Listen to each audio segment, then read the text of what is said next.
People ask me this all the time. As a vegan, do you starve when you take a cruise? Like, no, there's plenty to eat on a cruise ship. So I went back to my phone and I found a lunch that I videoed for some unknown reason. So here it is. Have a look at what I typically eat for lunch while I'm on a cruise ship. See, there's plenty of food, so don't let that stop you from taking a cruise.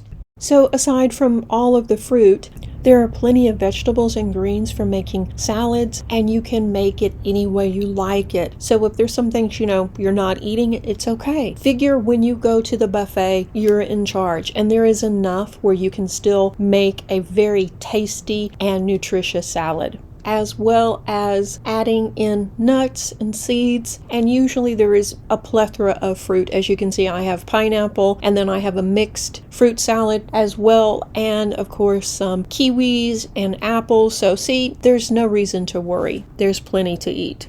So let me know, what do you eat on a cruise ship? So if you have a question about being a vegan and traveling, let me know. Leave it in the comments section below. And as always, guys, thank you so much for liking, sharing, and subscribing. I really appreciate it. Stay tuned for the next video.